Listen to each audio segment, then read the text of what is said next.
Assalamualaikum warahmatullahi wabarakatuh, pemirsa TVmu dimanapun Anda berada. Senang sekali karena program Eko Bhinneka Corner bisa kembali hadir menyapa Anda semuanya bersama dengan saya Vini Alyani. Dan tentunya kami juga berharap bahwa pemirsa semuanya selalu dalam keadaan sehat walafiat dan juga bersemangat dalam menjalankan aktivitas sehari-hari. Perlu kami informasikan juga bahwa program Eko Bhinneka ini adalah program yang diinisiasi oleh pimpinan Pusat Muhammadiyah untuk menumbuh kembangkan komunitas kebebasan beragama dan berkeyakinan dengan pendekatan yaitu pelestarian lingkungan. Dan kali ini kita akan membahas tema mengenai menggerakkan pemuda lintas agama di Pontianak untuk peduli kelestarian alam bersama dengan Regional Manager Eko Bhinneka Pontianak Kalimantan Barat, yaitu Mbak Oktavia Sinta Aryani atau biasa disapa dengan Mbak Sinta. Langsung saja nih kita sapa. Assalamualaikum Mbak Sinta. Waalaikumsalam warahmatullahi wabarakatuh. Ya, apa kabar Mbak Sinta? Alhamdulillah baik, Mbak. Alhamdulillah. Terima kasih Mbak Sinta ya sudah jauh-jauh ini dari Pontianak dan akhirnya bisa berkunjung ke Eko Bhinneka Corner nih Mbak Sinta ya. Iya. Nah, Mbak Sinta ini adalah Regional Manager Eko Bhinneka di Pontianak sana ya Mbak Sinta ya. Benar. Iya. Sebelum kita membahas nih program-program Eko Bhinneka di sana di Pontianak, kita ingin tahu kira-kira kondisi kerukunan umat beragama di Pontianak itu seperti apa sih Mbak Sinta? Iya, baik. Jadi Kalimantan Barat dengan ibu kotanya Kota Pontianak, kita ketahui bahwa di sana ada suku-suku yang ya ibaratnya 3 suku terbesar ya, yaitu suku Melayu, suku Dayak, serta Tionghoa. Nah, dari ketiga suku itu kita punya satu histori yang kelam. Nah, histori yang kelam yaitu di saat tahun 1997 ada pertikaian antar etnis, antar suku yang itu menjadikan satu traumatis bagi masyarakat di Kota Pontianak. Dan itu cukup panjang, yaitu sampai kira-kira tahun 2000 di mana pertikaian suku itu membuat suatu traumatis bagi masyarakat Kota Pontianak. Jam 9 diberlakukan jam malam. Iya, diberlakukan jam malam, dan itu ketika saya SMA. Iya, ketika saya SMA, dan itu berasa sekali karena jam 9 itu diberlakukan jam malam. Terus di sana ada satu daerah yang dijadikan camp pengungsian bagi satu suku yang bertikai tersebut.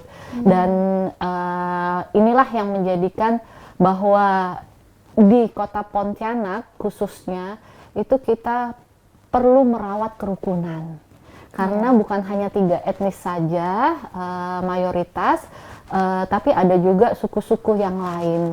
Dan untuk umat beragama di Kota Pontianak sendiri itu persentasenya cukup merata, begitu, termasuk sukunya. Jadi kalau dilihat dari persentasenya itu Melayunya 30%, suku Dayaknya 30%, Tionghoanya 30%, dan sisa yang 10% itu suku-suku yang ada di Indonesia, masyarakat yang ada di Indonesia bermukim di Kota Pontianak. Nah, untuk umat beragamanya sendiri persentasenya juga cukup merata, begitu. Untuk umat Islam sendiri, kalau di Kota Pontianak itu posisinya ada seperti daerah-daerah. Terus kalau Tionghoa juga yang Konghucu, Buddha itu juga ada di satu daerah gitu. Contohnya itu seperti kita bilang pecinannya Kota Pontianak, yaitu di daerah Gajah Mada, begitu. Nah, kalau yang suku Melayu itu rata-rata dekatnya di daerah sungai.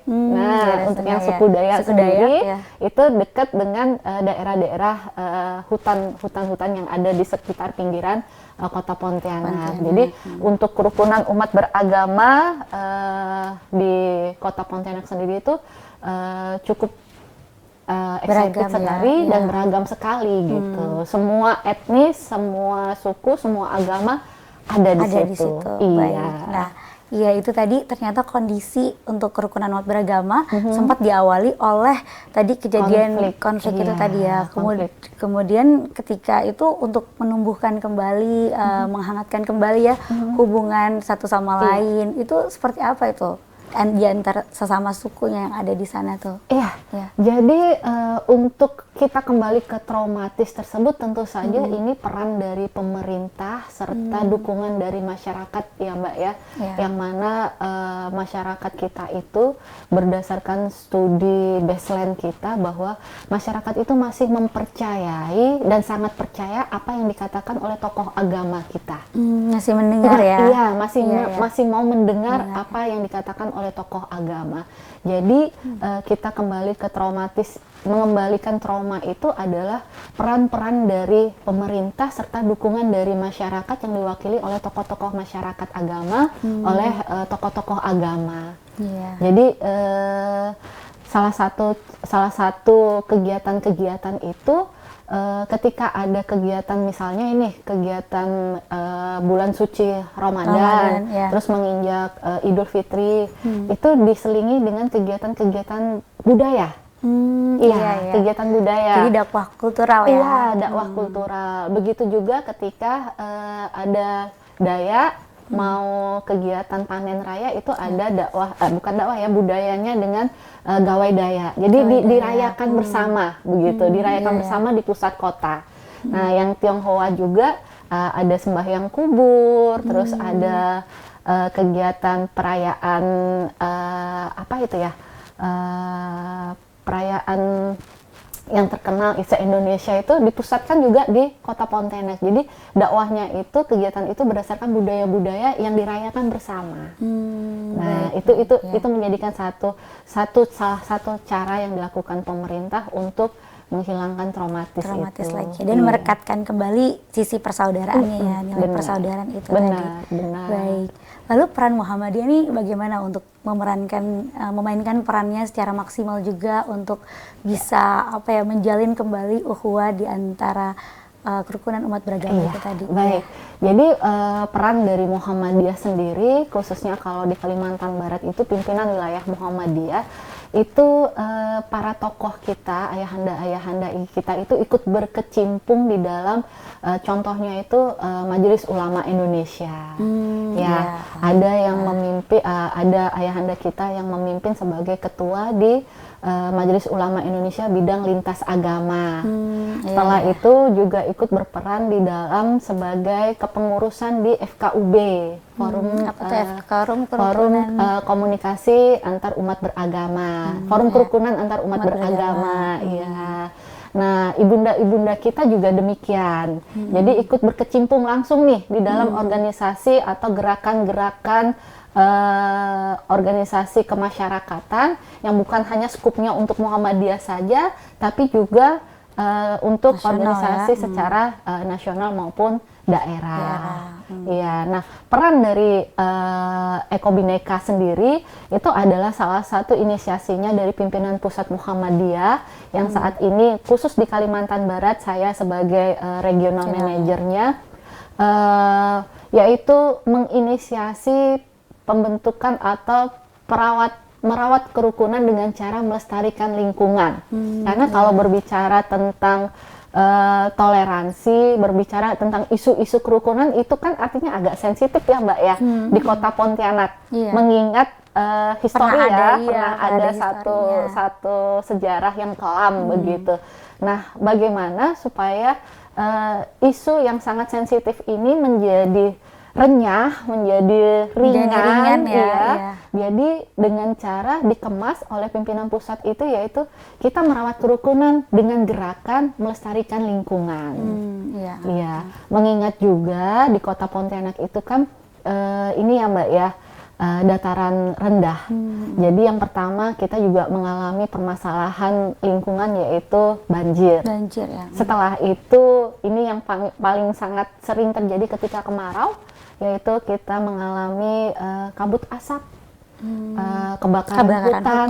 Karena rata-rata daerah di Kalimantan itu kan tanah gambut ya, dan itu menjadi satu masalah lingkungan di Kota Pontianak. Dan itu menjadi satu masalah bagi seluruh masyarakat. Tidak peduli agamanya apa, tidak peduli sukunya apa. Ketika kita mengalami gangguan lingkungan atau bencana itu semuanya merasakan dan kita membantu kan nggak milih-milih agama, nggak milih-milih suku ya. Nah, Betul. jadi ini adalah salah satu isu strategis yang dikemas oleh Muhammadiyah untuk merawat kerukunan melalui gerakan pelestarian lingkungan. Iya betul, Iya. tepat sekali ya jadi ya. Iya. Jadi sehingga sempat ada traumatis yang mencekam dari peristiwa masa lampau itu, kita mengambil celahnya dengan terhadap kelestarian lingkungan itu tadi. Iya, benar.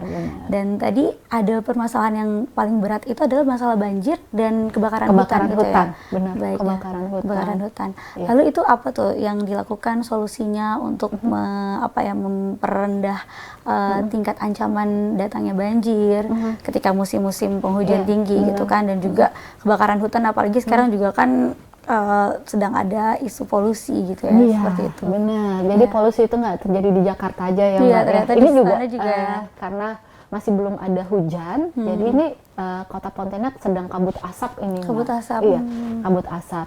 Jadi salah satu solusi, bukan solusi ya, Mbak ya, paling nggak kita Upaya ya. upaya membantu meringankan.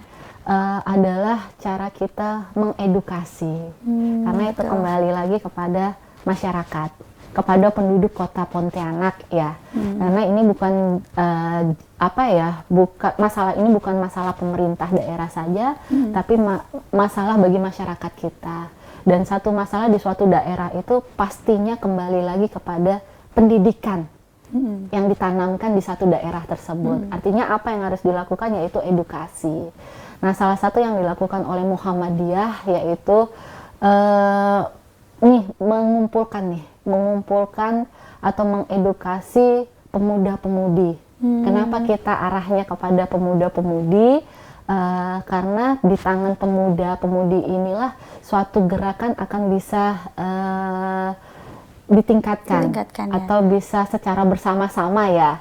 Karena dari pemuda-pemudi ini kan bisa efeknya itu bisa cepat besar ya, karena lagi semangatnya melalui media sosial, mereka lagi gencar-gencarnya itu. Iya, dari semangat mereka seorang pemuda, dari ide-ide inovasinya. Jadi kita mengajak para pemuda-pemudi ini untuk melakukan gerakan edukasi kepada masyarakat. Nah, edukasinya yang pastinya mengajak masyarakat supaya tidak membuang sampah. Terus kita memilah sampah. Nah, kemudian dari sampah yang sudah terpilah itu, pemuda-pemudi ini memberikan satu sosialisasi bagaimana cara memanfaatkan sampah-sampah tersebut menjadi barang produksi, menjadi produk yang berdaya guna, yang bisa dijual, yang bisa didaur ulang lalu dijual, dan itu menjadi pemasukan bagi masyarakat itu sendiri. Nah, selain itu untuk kabut asap sendiri, ya kita mengedukasi masyarakat supaya ketika saat musim kering ini jangan membakar sampah, jangan membakar sampah, karena kalau kita membakar sampah dan tidak ditunggu, itu efeknya kan bisa merembet kemana-mana. Bisa merembet karena tanah gambut itu cepat, dan tidak perlu dibakar pun ketika panas seperti ini dari dalam itu bisa bakar, bisa. Bahaya sekali itu. Iya, ini penting sekali nih untuk diketahui masyarakat, tidak hanya masyarakat di Pontianak, tapi juga wawasan untuk kita semuanya nih ya. Baik, Mbak Sinta, kita akan lanjutkan kembali, namun kita jeda sejenak dulu nih pemirsa, jangan kemana-mana, kita akan kembali lagi sesaat lagi. Pemirsa, kembali lagi dalam Eko Bhinneka Corner. Kali ini kita membahas mengenai menggerakkan pemuda lintas agama di Pontianak untuk peduli kelestarian alam bersama dengan Mbak Sinta. Kita lanjutkan kembali, Mbak Sinta. Ya. Ini penting sekali ya edukasi yang diperlukan oleh masyarakat khususnya di Pontianak nih, karena kan daerah di sana itu rentan kebakaran hutan, lahannya lahan gambut yang tanpa ada pemicu pun bisa mudah terbakar ya. Benar. Baik, lalu apa saja nih edukasi yang perlu diketahui atau mungkin hal kecil yang bisa diantisipasi masyarakat? Misalnya ada tadi kan lahannya udah terbakar ya, misalnya ketika melihat nih di lahan mereka ternyata sudah muncul nih ada api, agar tidak menyebar, itu bagaimana, apa yang harus dilakukan gitu? Jadi sebenarnya edukasi itu sangat penting ya, Mbak ya, mengingat bahwa sekarang ini kita juga sedang mengalami krisis iklim kan. Jadi ketika kemarau yang sebenarnya ini sudah tidak masuk musim kemarau, ini sudah September tapi masih biar bisa kemarau hujan, karena iya. krisis iklim ini ya. Jadi karena daerah Kalimantan Barat khususnya Kota Pontianak itu masih dikelilingi oleh tanah gambut yang mudah terbakar. Ketika contohnya ini ada masyarakat merokok saja, terus puntungnya dibuang sembarangan dan masih dalam keadaan hidup gitu kan, nyala api rokoknya, dan itu bisa langsung merambat itu karena yang namanya tanah gambut ya, tanah gambut itu kan panas. Dari hawa inti bumi itu tidak perlu dibakar pun sebenarnya itu sudah langsung bisa menyulut kebakaran sebenarnya, apalagi ditambah dengan satu sumber begitu, yaitu puntung rokok. Nah, Padahal terus kecil ya, mungkin kecil dari puntung rokok itu iya, kecil dari puntung ya. rokok itu kecil, tapi karena Cepat cuaca yang merambatnya. cukup panas ini jadi cepat merambat begitu, ditambah lagi dengan suasana gambutnya yang kering begitu. Nah, terus lagi edukasi masyarakat tentang bahwa membakar sampah. Ya, membakar sampah itu tolong dijaga, setelah dibakar ditungguin gitu. Terus pastikan kalau setelah membakar sampah itu sudah selesai padam. Pastikan benar-benar padam. Benar-benar padam. Sekecil apapun bisa memicu karena itu tanah gambut begitu. Nah, setelah itu pastikan arah mata angin. Arah mata angin itu kan penting. Apakah ini akan menuju kepada daerah gambut, kebun yang ada gambutnya atau tidak begitu ya. Jadi edukasi kepada masyarakat itu sangat penting. Nah, terlebih lagi ketika sudah terjadi nih, sudah terjadi kebakaran asap itu sendiri.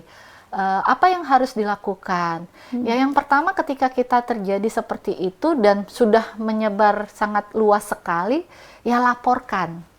Laporkan kepada pemerintah, karena tentara, polisi sendiri juga, polisi hutan ya terutama Mbak, itu memang ketika cuaca seperti ini berjaga-jaga, dan di daerah-daerah yang rawan itu sudah diberi plang oleh pemerintah bahwa jangan membakar lahan, karena di sini rawan kebakaran, dan itu di setiap daerah-daerah itu ada plang-plang pemberitahuan informasi yang diberikan oleh pemerintah dan dipasang di situ, Mbak. Terus yang harus dilakukan ketika rumah warga dekat dengan sumber kebakaran atau rawan kebakaran itu segera kumpul di titik point center. Iya, jadi kalau seperti di daerah-daerah lain gitu ya, kita ada titik kumpulnya ketika terjadi kebakaran lahan. Iya. Nah, inilah yang perlu diedukasi oleh kita berikan kepada masyarakat, bahwa hal yang kecil saja itu bisa menyebabkan sesuatu hal yang besar. Begitu juga. Jadi jangan anggap sepele. Jangan dianggap kita sepele, benar. Nggak apa-apa, atau mungkin lagi bakar sampah sebentar, saya tinggal sebentar ke belakang, ternyata lupa. Akhirnya merembet. Benar. Dan itu jangan dianggap sepele, karena hal yang kecil bisa menjadikan sesuatu yang besar. Api kecil bisa jadi teman, bakaran. ketika besar jadi musuh gitu, jadi lawan gitu. Iya. Nah, Mbak Sinta, ini sebenarnya ketika di zaman dulu ya, ini kebakaran lahan ini memang sudah sering terjadi juga, atau memang ketika akhir-akhir ini saja lagi cuacanya sedang tidak menentu gitu. Iya, tadi kembali lagi pada akhir-akhir ini kan kita mengalami krisis iklim ya, Mbak ya. Kalau sebenarnya membakar lahan itu sudah menjadi tradisionalnya nenek moyang. Ada nenek moyang kita itu tradisinya memang ketika akan membuka lahan, ya karena kan membuka lahan dengan cara dibakar itu kan biayanya kecil, Mbak. Iya, biayanya kecil. Jadi tidak perlu tenaga banyak juga, tinggal dibakar aja gitu.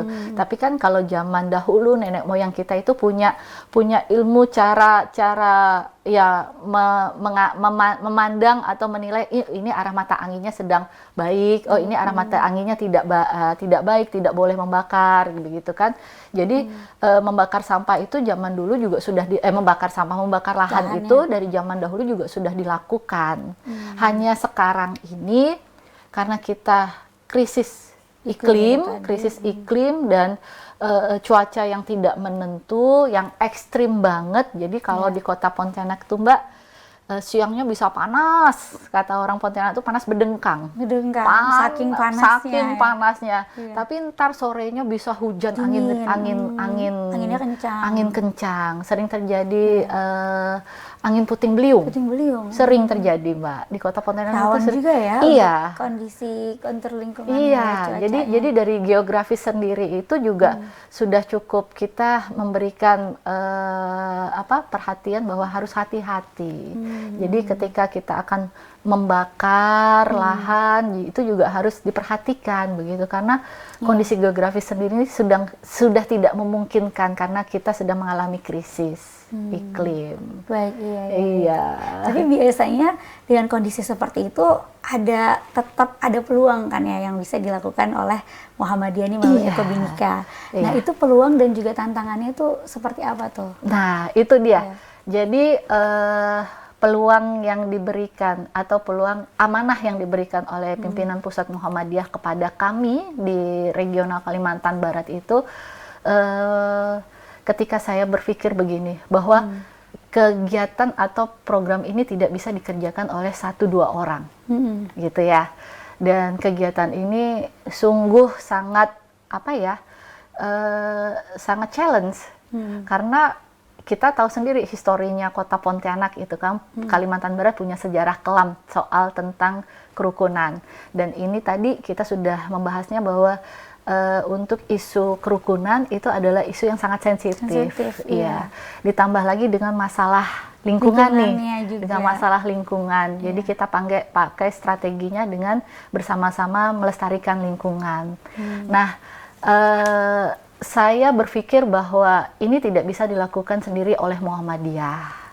Yang pasti kita memerlukan peran serta atau sinergi. Jadi awalnya kami melakukan kegiatan di Pontianak sendiri, kami bersilaturahmi kepada 6 tokoh agama, termasuk kepada Majelis Ulama Indonesia, yang khususnya itu dibidangi oleh lintas agama. Jadi 6 agama, tokoh agama tingkat wilayah dari Matakin, Majelis Tinggi Konghucu Indonesia, Persatuan Gereja Indonesia untuk yang Kristen, terus Keuskupan Agung untuk yang Katolik, terus Persatuan Hindu PHDI untuk yang Hindu, serta Buddha. Itu, dan untuk yang Islamnya sendiri itu kami mengundang saudara kita dari Nahdlatul Ulama.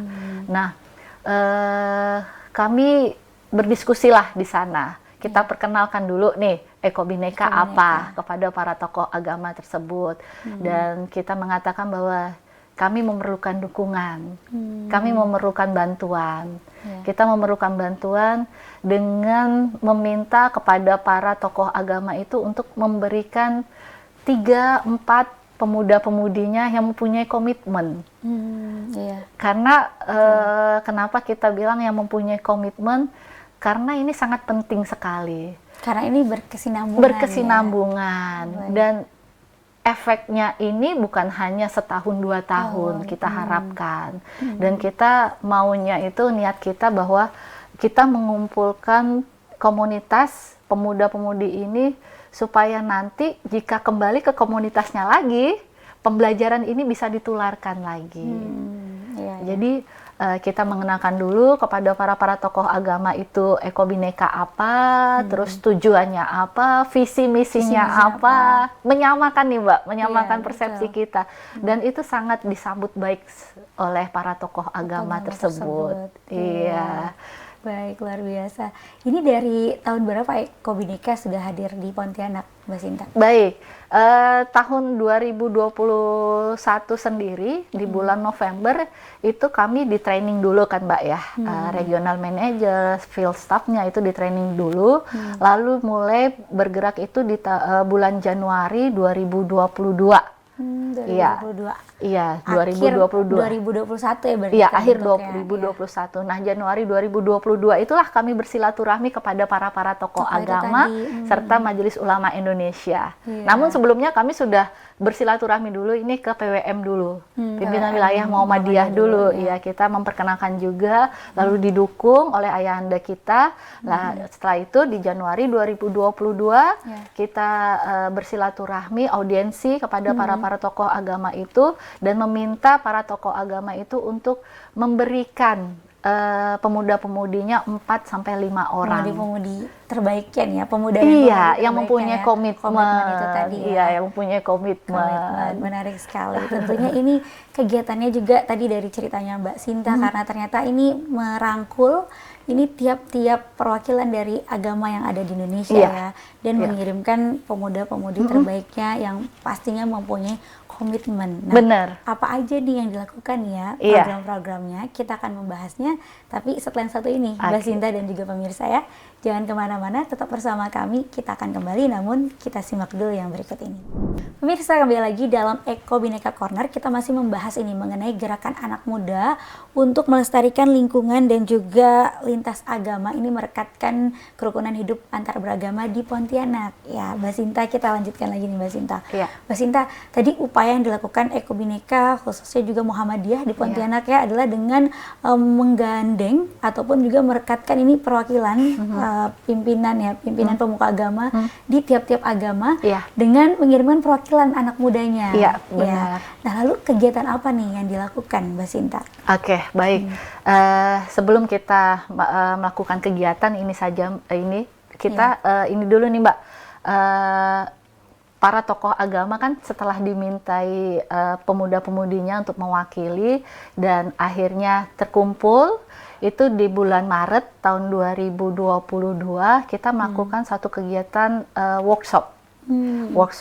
Dan langsung dibekali ya? Iya, langsung dibekali bahwa di dalam workshop itu kegiatannya yang pertama adalah memperkenalkan nih kepada para pemuda-pemudi ini tentang apa itu Eko Bhinneka.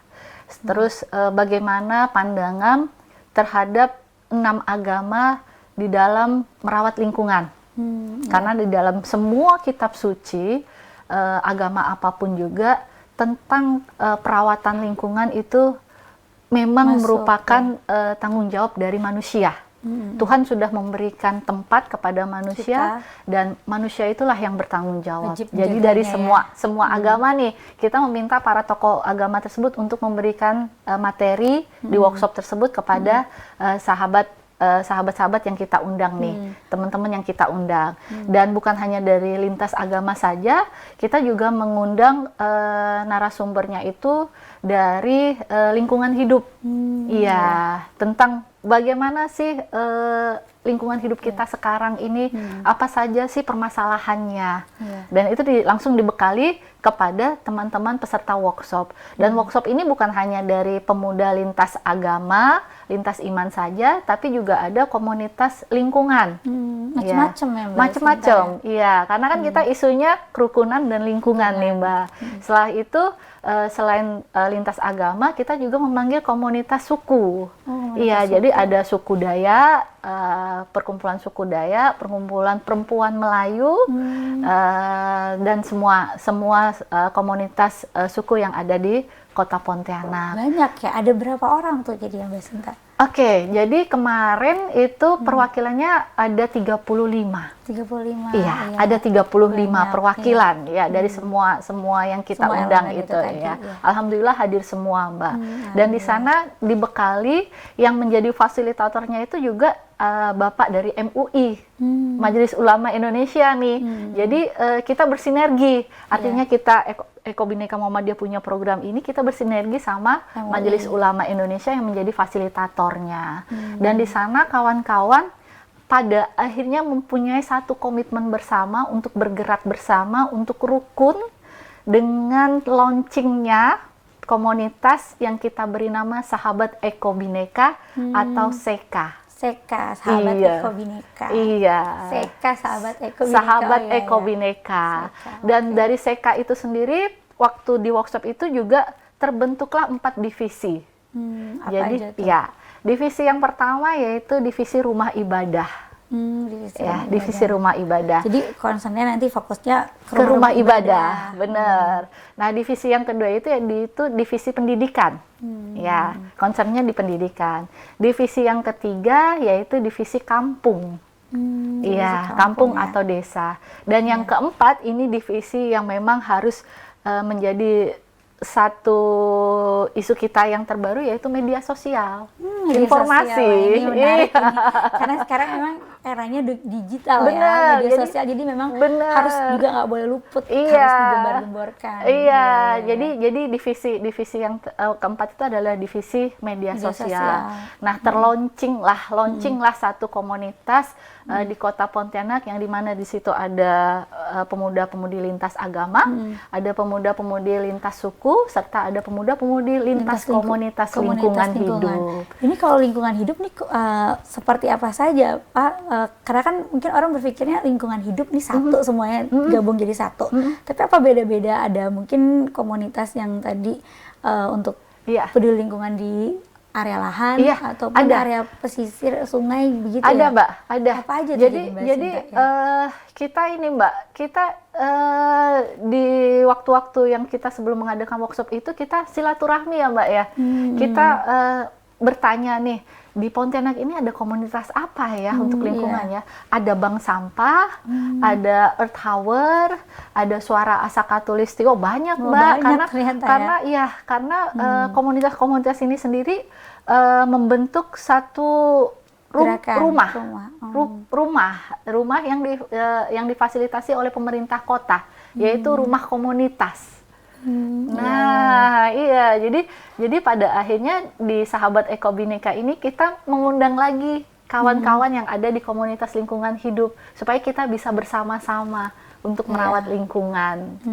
Bersinergi jadinya. Iya, ada komunitas anak sungai juga karena Kota Pontianak kan sungai-sungai ya, Mbak ya. Seribu sungai, kota seribu sungai. Iya, jadi ternyata beragam ya komunitasnya ya. Dari lingkungan, suku dan juga agama kumpul semuanya di situ. Benar. Baik, dan tadi akhirnya mendeklarasikan ada 4 bidang itu tadi yang fokus kepada 4 bidang. Nah, dari 4 bidang itu kegiatan kita paling awal dan itu kegiatannya dihadiri oleh gubernur, yaitu cycling to religious site. Jadi kita bersepeda dengan membawa bibit tanaman, Mbak. Dan 3.000 bibit tanaman itu kita dapatkan langsung dari Dinas Lingkungan Hidup dan Dinas Sungai Kapuas. Iya, langsung diberikan.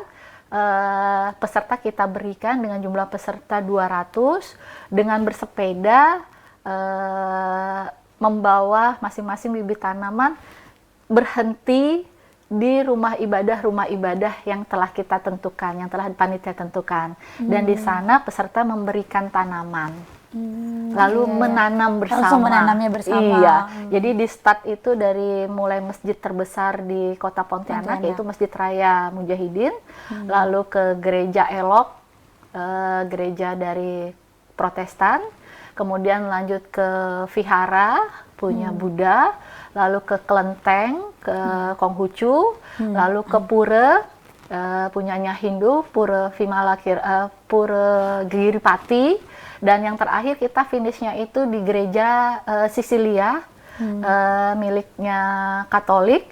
Dan di gereja Sisilia itu peserta diberikan check up gratis kesehatan. Jadi tes asam urat, tes kolesterol. Di tempat pemberhentian terakhir. Iya, di tempat pemberhentian yang terakhir. Dan para perawatnya itu merupakan sumbangan atau sumbangsih dari Sekolah Tinggi Keperawatan Katolik. Serta Sekolah Tinggi Ilmu dan Kesehatan Muhammadiyah. Baik, Masya Allah. Jadi gabung ya. Bersatu. Jadi suster terus dan dari biksu, Muhammadiyah. Itu ikut bersepeda. Ikut bersepeda dan ikut check up gratis. Menarik sekali. Dan itu dibuka langsung oleh Bapak Gubernur kita, Bapak Sutarmiji. Itu kegiatan yang pertama sekali dilakukan oleh gongnya itu iya, ya oleh Eko dari Bhinneka. sahabat Eko Bhinneka. Sahabat Eko Bhinneka. Dan kegiatan selanjutnya yaitu kita melakukan pemantapan skill nih, skill dari teman-teman. Ya, karena kan ini komunitas baru ya Mbak ya, Iya. komunitas baru yang berasal dari latar belakang yang sangat Beragam. Iya, belum Macem-macem, agamanya, ya. belum sukunya, apalagi komunitas lingkungan yang berbeda-beda begitu kan. Tentu Iya. kita kalau mau punya satu visi, punya satu misi, kita harus apa ya? Kita harus kenal dong Kenal lebih dulu dalam nih, ya. iya. Kita harus mempererat tali persaudaraan kita. Kita harus mempunyai satu strategi. Jadi strategi kita yaitu mengadakan youth camp. Camping untuk para pemuda. Ya, di situ kita melakukan outbound, terus bagaimana cara manajemen suatu organisasi, dan peserta-peserta itu ya kawan-kawan ini, sahabat Eko Bhinneka ini yang menjadi pesertanya. Di sana kita melakukan satu aksi yang pastinya ketika sahabat Eko Bhinneka melakukan gerakan, itu harus ada gerakan lingkungannya. Ya, Wajib tuh iya, ya. wajib. Wajib. Jadi kita selain youth camp di luar kota, Berapa hari itu?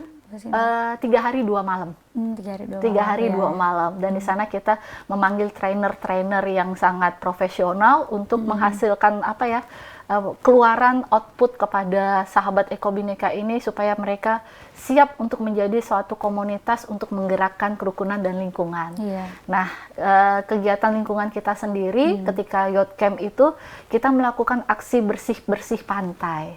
Langsung gitu Iya, ya. langsung. Dapat ilmunya dari para mentor itu langsung praktek ya. Benar, kita langsung melakukan aksi bersih-bersih pantai, itu untuk kegiatan lingkungannya. Nah, untuk kegiatan kebudayaannya, ya Ada juga nih kebudayaannya. ada, pastinya Menarik. iya, aspek kerukunannya ada, aspek lingkungannya budaya juga ada. ada. Jadi kegiatan budayanya itu kita berkunjung ke rumah-rumah ibadah dan tempat-tempat cagar budaya. Ya, jadi kita pelaksananya itu di Kota Singkawang, Mbak. Oh, Kota Singkawang. Kenapa Kota Singkawang kita pilih?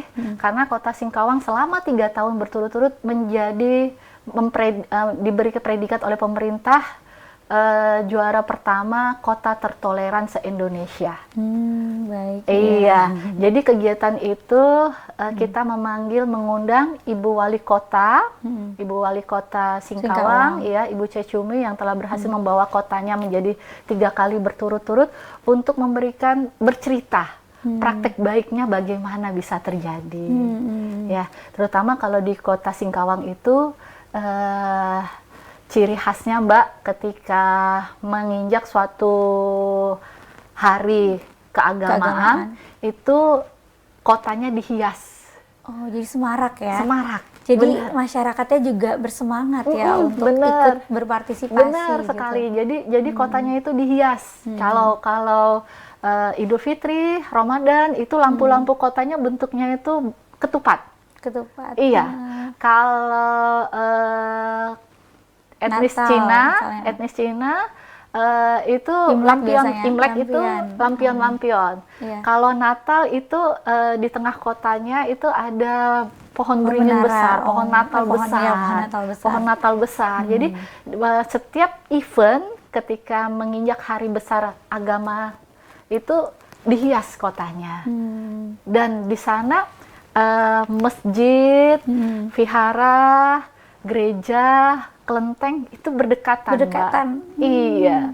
Jadi sahabat Eko Bhinneka SEKA ini mendapat langsung nih cerita-cerita praktik baik dari tokoh-tokoh yang membawa Singkawang keberhasilan itu. Jadi selain Ibu Wali Kota kita undang untuk membagikan praktik baiknya, kita juga mengundang kepala atau ketua FKUB-nya. Iya. Dan yang pastinya kita juga selalu mengundang atau mengenalkan Muhammadiyah Nah, itu dia kepada yang pas teman-teman, kepada teman-teman di sana teman-teman sahabat Eko Bhinneka. Bhinneka Jadi di kita sana. berkunjung ke PDM Singkawang, pimpinan PDM daerah Muhammadiyah Singkawang, dan teman-teman ini kita ajak berkunjung ke amal usaha Muhammadiyah, ke sekolah-sekolahnya. Jadi sekalian mereka juga kenal nih, oh ini Muhammadiyah yang seperti ini di Singkawang. Jadi artinya mereka juga menjadi keluarga Muhammadiyah. Muhammadiyah. Walaupun tidak Berbeda. saudara Iya, seiman, seiman. tapi kita menjadi saudara kemanusiaan. Sevisi ya, Iya. untuk Jadi, pelestarian lingkungan. benar. Jadi kawan-kawan, sahabat Eko Bhinneka ini sudah berkunjung ke rumah-rumah ibadah, berkunjung ke cagar budaya, cagar alamnya.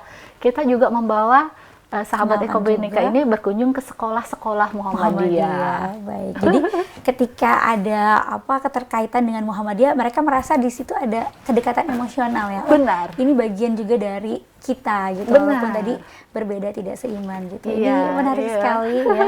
Mbak Sinta, kita akan lanjutkan kembali. Iya. Namun kita simak dulu ini yang mau lewat berikut ini. Pemirsa, kembali lagi dalam Eko Bhinneka Corner. Kita membahas ini betapa menarik sekali kegiatan anak muda di Pontianak yang diinisiasi oleh Eko Bhinneka dan Muhammadiyah di sana. Ya Mbak Sinta, Iya. kita lanjutkan kembali tadi. Eko Bhinneka sudah menjelaskan nih bahwa awalnya adalah kegiatan yang dilakukan itu dengan menggandeng anak muda, dengan mengadakan tadi beragam kegiatan ya. Benar. Di anak muda dan juga termasuk juga youth camp itu Iya, tadi camp untuk youth anak camp. muda, Youth camp untuk di anak mana muda. datang itu ke tiap-tiap tempat ibadah Iya. ya, dan langsung menanam di sana, Iya. tapi juga dikenalkan dengan Muhammadiyah. Iya, benar. Ya, nah kemudian untuk tetap menjaga semangat ini, berarti tadi udah ada 2 kegiatan ya, Iya. Mbak Sinta ya, yang dilakukan di Iya, Pontianak sana. benar. Untuk menjaga ini agar tetap konsisten dan juga semangatnya ini tetap terjaga dan program yang lainnya juga berjalan, apa ini treatment yang dilakukan juga? Oke, baik. Jadi setelah kita melakukan pemantapan skill dari individu sahabat Eko Bhinneka sendiri ya Mbak ya, dengan tidur bareng ya Mbak ya, di youth camp itu ya, di youth camp itu jadi seharian 24 jam bersama dengan teman-teman lintas agama, lingkungan dan lintas suku. Lah ya, ini Iya. kesamaan visi misinya. Benar, gitu. jadi udah tahu luar dalamnya Luar ibaratnya dalamnya. ya Mbak ya, dari teman komunitas saling itu. kenal. Benar. Ya. Nah selanjutnya itu kita melakukan pemantapan skill, keterampilan skill. dari teman-teman untuk lingkungan. Nah itu kita beri nama kegiatannya itu sekolah kader, sekolah kader kader. sahabat Eko Bhinneka. Pas nih, nggak jauh-jauh seperti Muhammadiyah kan kader, Iya, ada pendidikan bener. kader, ini di Eko Bhinneka juga ada sekolah Juga ada kader. sekolah kader, Iya, sekolah iya. kader sahabat Eko Bhinneka. Nah di kegiatan itu teman-teman kita berikan skill keterampilan bagaimana mengolah sampah. Jadi kita mengundang kawan-kawan komunitas bank sampah untuk memberikan pemantapan skill keterampilan bagaimana cara mengolah sampah itu menjadi barang yang berdaya guna. Tentu saja kan itu harus dipraktekkan ya Mbak ya. Iya. Jadi di sekolah itu kita praktek. Praktek. Iya, praktek. Biar langsung melekat ya. Benar, ilmunya. dengan prakteknya itu. Iya. Jadi mengolah sampah, kemudian bagaimana cara mendesain sampah pecah menjadi bunga-bunga, menjadi tempat tisu untuk yang lebih produktif lagi. Kreatif ya, jadi Iya, bisa dijual juga tuh iya, Mbak Sinta ya? jadi mengolah keterampilan dan kreativitas dari Kreativitas. sahabat Eko Bhinneka. Nah, selanjutnya kita juga mengolah mengundang komunitas hidroponik. Hidroponik. Iya. Yang lagi ngetren juga.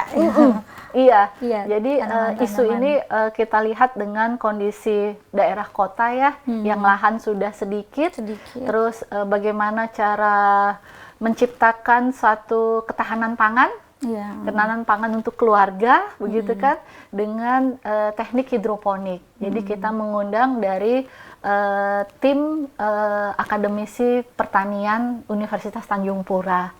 Jadi kita di situ juga bagaimana bibitnya, bagaimana cara pengolahannya. Nah itu kawan-kawan sahabat Eko Bhinneka dilatih. Nah selanjutnya kita juga mengundang Ekoenzim Nusantara. Enzim Nusantara. Iya. Ya, pernah kita undang juga kayak ke Bhinneka Corner. Iya. Iya. Jadi bagaimana cara mengolah sampah sayur, sampah buah untuk menjadi ekoenzim yang berguna. bermanfaat, Iya, iya. yang bermanfaat. Dan kemudian kita juga ada mengundang dari pihak akademisi Universitas Tanjung Pura juga, itu bagaimana menyablon dengan bahan dari alam. eco Apa printing. tuh? Oh, eco printing. Iya, Oh, iya, eco printing, eco Dari print. daun ya? Iya, dari Dari daun, daun, iya. bener, dari Menarik daun, tuh, Mbak. iya, iya, Jadi iya. bisa dibuat Di kerudung, baju, iya, ya. di tas juga. Iya, di tas Ah, juga. Jadi, iya, iya. jadi skill-skill keterampilan-keterampilan lingkungan ini diberikan kepada kawan-kawan, kepada sahabat Eko Bhinneka. Yang mana tujuan dari sekolah kader ini Iya. seperti satu training ya, Mbak ya, Iya. trainer untuk teman-teman sahabat Eko Bhinneka ini, nanti mereka akan terjun ke masyarakat untuk memberdayakan masyarakat. Jadi Baik, keterampilan-keterampilan inilah yang akan diberdayakan kepada adik-adik sahabat Eko Bhinneka supaya ditularkan kepada masyarakat. Jadi mereka akan menjadi tutor ya, Iya, ataupun juga benar. nanti inisiator dan Benar. menjadi trainer-trainer mengajarkan lagi ke masyarakat di lingkungannya masing-masing. Iya. Jadi itu Baik. kegiatan kita untuk memantapkan skill, keterampilan dan kreativitasnya. Iya. Selanjutnya kita akan dalam waktu dekat ini di tanggal 16 akan melakukan kegiatan dengan mengundang kepala sekolah sekota Pontianak ya, untuk mengetahui visi misi dari kepala sekolah bagaimana cara mengharmonikan sekolah dan menghijaukan sekolah. Karena nanti dari divisi Iya. pendidikan ini juga akan turun ke sekolahan-sekolahan tersebut yang kepala sekolahnya mempunyai satu visi dengan kita. Kita akan melakukan pertukaran pelajar. Oh, pertukaran pelajar. Pertukaran ya, murid ya. seperti Pertukaran itu. murid, Jadi ya. berkunjung nih, misalnya sekolah dari Muhammadiyah berkunjung ke sekolah Karya Yosef, sekolah Santo Petrus Iya. dengan Sekolah membawa Buddha misalnya. iya ya. betul, sekolah Buddha, sekolah Hindu dengan membawa bibit tanaman, lalu menanam sama-sama, Iya. atau dengan memilah sampah. Ya, setelah itu dari hasil pilahan dibuatlah barang yang berdaya guna. Itu tadi. Nah, jadi adik-adik sahabat Eko Bhinneka inilah yang nanti menginisiasi ini semua untuk menuju ke sekolahan-sekolahan, begitu. iya. Dan sebelum kegiatan ini, tentu saja kita selalu audiensi ya, Mbak ya. Jadi kita kemarin sudah audiensi ke Kementerian Agama, Kanwil Agama, dan Iya. diterima langsung oleh Bapak Kanwil. Kita memperkenalkan Eko Bhinneka, kita memperkenalkan sahabat Eko Bhinneka, karena bersama-sama sahabat dari teman-teman komunitas ini, bahwa Bapak Kanwil juga sangat apresiasi, mendukung, karena memang lain dari yang lain. Di Eko Bhinneka ini ada komunitas, Karena unik ya. iya, Semuanya kumpul. bener. Awalnya biasa saja nih, karena kan biasa komunitas pemuda-pemudi lintas agama, tapi kok ada komunitas lingkungan. Terus akhirnya kita bercita, kita gerakannya lingkungan, Pak. Lebih excited lagi, kok mau ngundang kepala sekolah, ada Iya. apa? Ya, kita bersinergi. Bersinergi, Artinya ya. kita selalu bersinergi dan kita selalu mengadakan silaturahmi, memperkenalkan diri, dan mensinergikan program-program yang ada di Eko Bhinneka ke dinas-dinas terkait. Dan Iya. alhamdulillah tanggapannya, responnya juga Responnya positif sangat ya. positif, Baik. dukungannya sangat positif. Sangat besar juga ya, Sangat Mbak Sinta. besar, Iya. sampai Pak Gubernur mau datang, bisa Bisa hadir hadir ya. langsung. Alhamdulillah, Iya. baik. Jadi sudah banyak sekali juga upaya yang dilakukan oleh Eko Bhinneka dan Muhammadiyah ini. Lalu harapan kedepannya seperti apa nih, Mbak Sinta? Ya, harapannya yang pasti Muhammadiyah itu kan selalu sebagai perintis ya, Mbak ya. Jadi ketika sahabat Eko Bhinneka ini sudah bisa berdaya Berdiri. guna, sudah bisa mandiri, tentu saja mudah-mudahan visi misi yang merupakan cita-cita dari Muhammadiyah ini bisa langsung berkelanjutan dan berkesinambungan. Kita sudah membuka jalannya, Iya. lalu nanti teman-teman komunitas inilah yang Tinggal akan langsung melanjutkan, Lanjutkan. meneruskan, Ya. supaya bisa menjadi rahmatan lil alamin. Baik, amin, luar biasa. Satu lagi Mbak Sinta mungkin bisa juga memberikan pesan-pesan ini terutama untuk ke generasi muda, pemuda-pemudi, untuk bisa melestarikan lingkungan juga dengan pendekatan menghidupkan kerukunan antar umat beragama itu tadi. Iya. Oke. Kenapa Eko Bhinneka Muhammadiyah itu sasarannya kepada para pemuda dan pemudi? Karena di tangan para pemuda-pemudi Indonesia akan terus maju dan akan terus berjaya. Maka dari itu pemuda-pemudi Indonesia teruslah melakukan gerakan, teruslah berinovasi, teruslah berkreasi, dan jangan lupa teruslah bermanfaat untuk lingkungan. Karena lingkungan ini akan menjadi tempat tinggal kita masa depan. Baik, terima kasih Mbak Sinta Sama-sama. atas pencerahannya dan juga sharing-sharingnya tadi tentang kegiatan Eko Bhinneka dan juga pemuda-pemudi yang dilakukan di Pontianak. Iya. Sekali lagi terima kasih dan sukses selalu Mbak Sinta ya. Amin. Iya, Terima sehat kasih selalu Mbak. juga. Terima Baik, kasih. iya. Dan juga pemirsa TVmu dimanapun Anda berada, Alhamdulillah kita sudah mendengarkan pemaparan yang lengkap dan juga padat tadi dari Mbak Sinta, Manajer Regional Eko Bhinneka Pontianak di Kalimantan Barat. Mudah-mudahan ini menjadi inspirasi untuk kita semua dan juga menjadi penggerak untuk anak-anak muda untuk melestarikan lingkungan dan juga merekatkan kehidupan antar umat beragama. Tidak terasa kita sudah berada di penghujung acara ini, tiba saatnya saya Vini Oliani juga bersama dengan narasumber kita yaitu Mbak Sinta, juga seluruh kerabat kerja yang mendukung terlaksananya program ini. Kami mohon undur diri dulu, sampai jumpa di lain kesempatan. Wassalamualaikum warahmatullahi wabarakatuh. Waalaikumsalam.